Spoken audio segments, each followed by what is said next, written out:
할렐루야. 네, 오늘도 청년부 예배를 드리게 해주신 하나님의 무한한 넓은 그 은혜와 사랑에 감사드리며 예배의 자리에 나와 예배하는 모든 청년들, 또한 영상을 통해 예배하는 모든 청년들, 이번 주 한 주간도 하나님의 은혜와 사랑 안에서 더욱더 평강이 넘치길 소망합니다.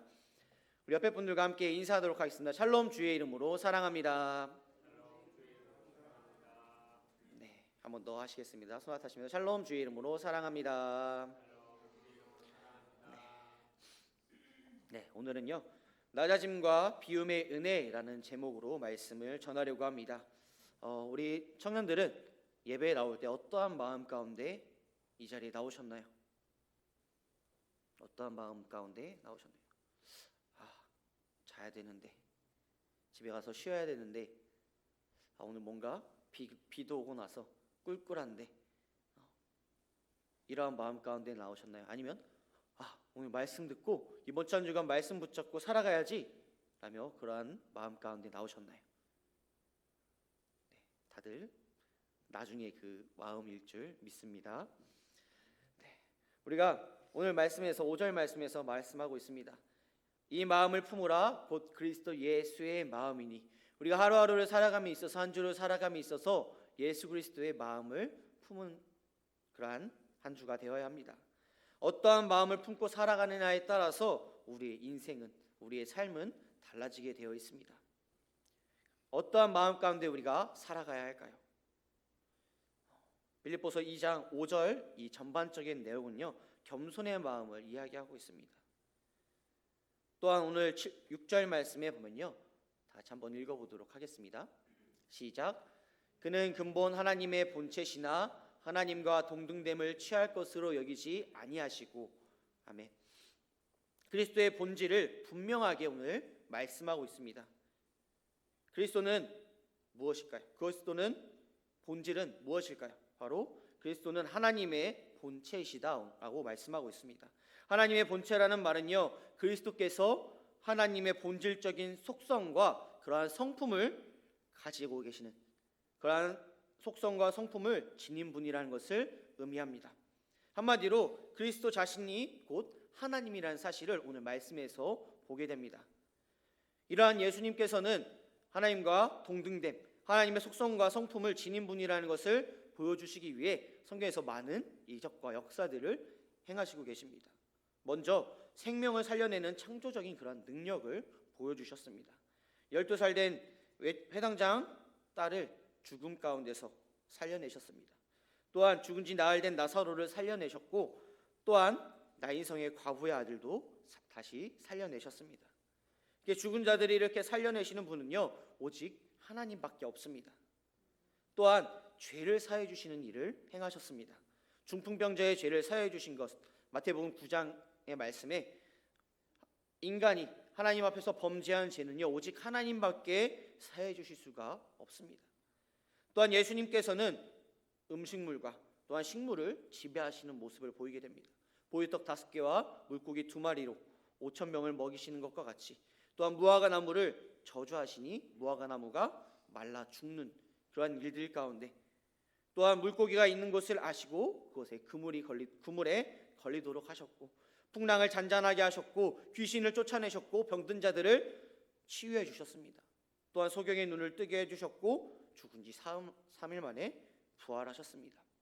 이렇게 등등의 많은 기적과 역사를 행하신 그 예수님이 바로 하나님이시라는 것을 말씀을 통해 여러 가지 역사와 이적들을 통해서 보여주고 계신 것입니다. 오늘 말씀에서 근본 하나님의 본체시나라고 말씀하고 있습니다. 이러한 그리스도께서 왜 이러한 능력과 이러한 기적들을 보이신 예수님께서 어떻게 이 땅에 오셨고 우리와 함께 하셨는지, 그것에 대해서 우리가 낮아짐과 비움에 대한 그 은혜, 비움의 그 은혜에 대해서 말씀을 전하고자 합니다. 먼저 예수님께서는요 낮아지셨습니다. 이러한 하나님 되신 그리스도께서는요 하나님과 동등됨을 취할 것으로 여기지 아니하시고 그대로 낮아지셨습니다.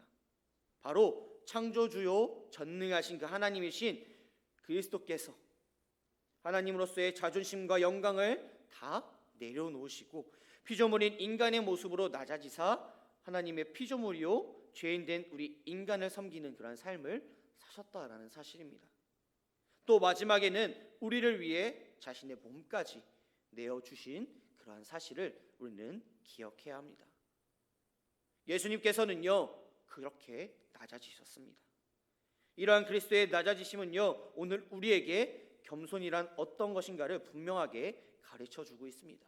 우리가 생각하기에 겸손이라고 해서 남 앞에 무조건 자기를 낮추는 것이 아니라 아무리 자신이 힘과 권세가 있어도 그것을 자랑치 않고 도리어 하나님과 이웃을 위하여 나타내는 것이 바로 성경적인 겸손함입니다.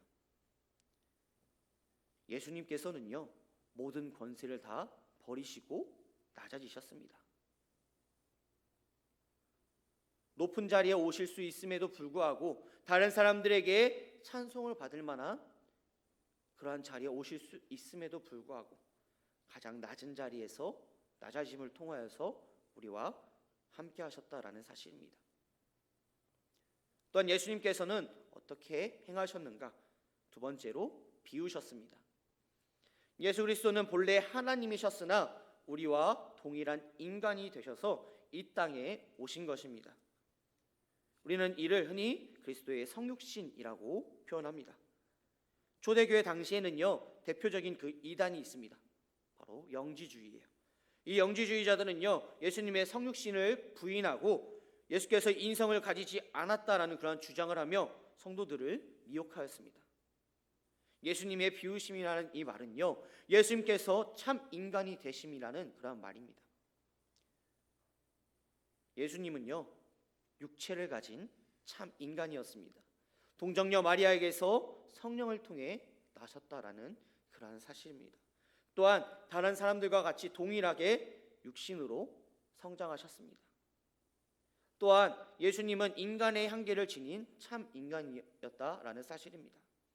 예수님께서는 근본 하나님의 본체로서 하나님과 동등하신 분이셨는데 그래서 하나님께서 가지신 그 신적 권능과 속성을 동일하게 지니신 그런 하나님이셨습니다.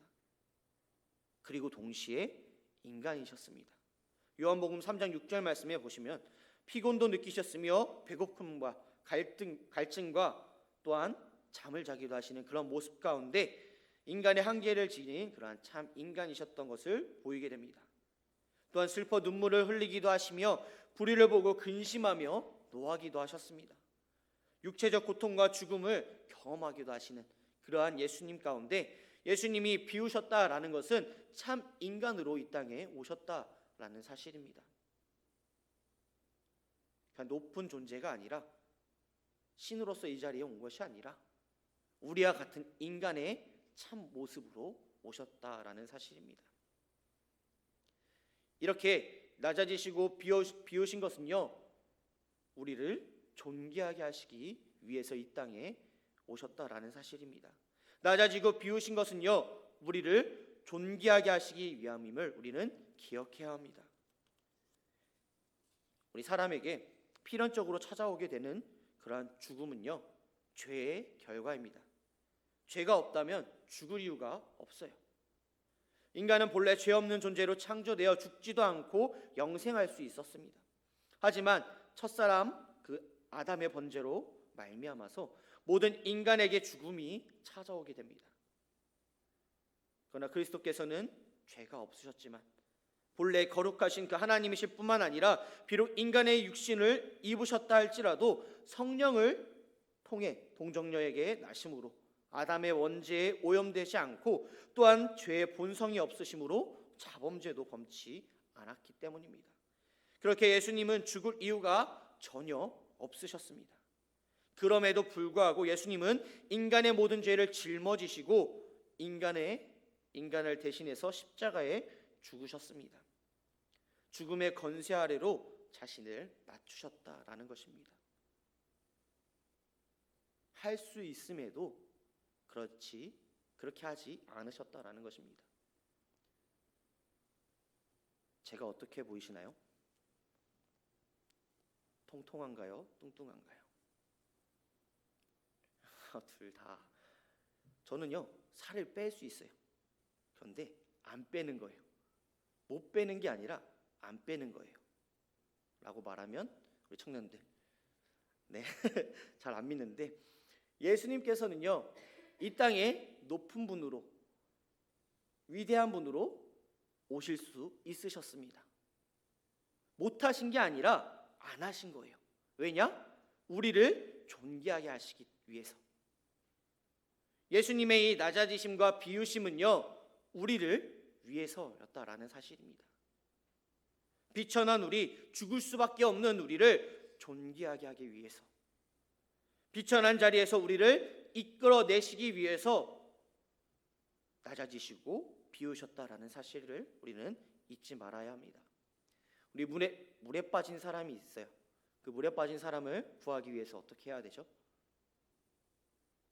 물속에 들어가야 합니다.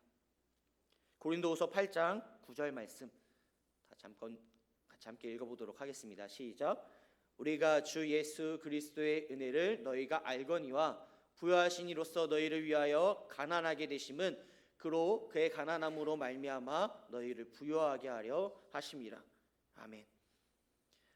예수님께서 낮아지시고 비우신 것은요 우리를 존귀하기 위해서라고 말씀하셨습니다. 우리를 위해서입니다. 옆 사람이 아니라 나를 위해서 낮아지셨습니다. 나를 위해서 비우셨습니다. 우리는 이 사실을 잊지 말고 기억하며 살아야 합니다. 마태복음 20장 28절 말씀, 인자가 온 것은 섬김을 받으려 함이 아니라 도리어 섬기려 하고 자기 목숨을 많은 사람의 대속물로 주려 함이니라 라고 말씀합니다. 십자가의 죽으심으로 우리의 구원을 이루시기 위해서 이 땅에 오셨습니다. 말씀을 정리하고자 합니다. 예수님께서는요 낮아지셨습니다. 높은 분으로 올 수 있음에도 불구하고 낮아지셨습니다. 또한 그런 겸손함 가운데 그것을 드러내는 것이 아니라 낮은 자의 자리에서 하나님의 영광을 위해서 낮아지셨습니다. 우리의 삶은 어떠한가요? 내가 높아지길 원하며 내가 잘나길 원합니다. 내가 성공하길 원합니다. 그렇게 이루어지면 우리의 삶은 어떠한가요? 자주 드는 그러한 예시가 있습니다. 바로 시소입니다. 내가 낮아지면 예수 그리스도가 높아집니다. 예수 그리스도가 낮아지면 내가 높아집니다. 어떠한 삶을 살아가실 건가요? 예수 그리스도께서 이 땅에 낮아지심을 통하여서 하나님의 영광을 나타낸 것과 같이 우리의 삶도 우리의 인생도 예수님과 같이 낮아짐을 통하여서 하나님께 영광 돌리는, 하나님이 높아지는 그러한 삶이 되길 소망합니다. 또한 비우신 그 예수 그리스도를 기억하며 높은 자리, 구원자로, 높은 신으로 추앙받는 자로 오실 수 있음에도 불구하고 그렇지 못한 것, 자기의 목숨을 인간으로서 죽으신 그 예수 그리스도의 사랑을 기억하며 우리 또한 삶의 자리에서 낮아지며 비움을 통해 예수 그리스도의 은혜를 깨닫고 살아가는 우리의 믿음의 삶이 되길 소망합니다.